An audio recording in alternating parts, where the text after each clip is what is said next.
Merci. Et votre connaissance, les facultés de médecine aujourd'hui font-elles l'objet de tentatives d'infiltration de la part de mouvements considérés comme sectaires?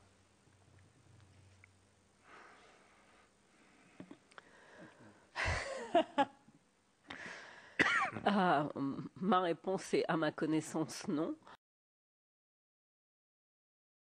Est-ce que quand même vous avez pu vous identifier ces disciplines où justement il y a peut-être une propension à avoir des praticiens peu scrupuleux?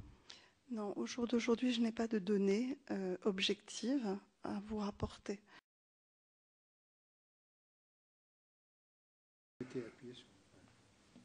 Par rapport à la question que vous posez, très clairement aujourd'hui, concernant la FEAP, je n'ai aucun relevé de pratiques qui pourraient nous inquiéter. Et sur ce point-là, je suis incapable aujourd'hui de répondre à la question quels sont, de votre point de vue, les lieux où il y aurait des pratiques, d'autres pratiques, on va dire.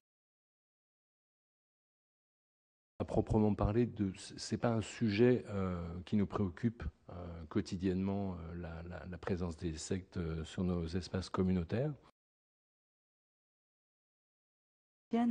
Est-ce que vous avez eu l'impression dans votre mission, on va dire, de tri, qu'il y a eu quand même des tentatives d'infiltration par des sectes? Vous savez qu'on s'est rendu compte qu'il y avait sans doute eu des sectes qui étaient intervenues au niveau de tribunaux, voire même au niveau de l'Assemblée d'un Parlement. Je ne sais plus si c'est l'Assemblée nationale ou le Sénat, mais donc c'est certainement pas chez nous, bien sûr.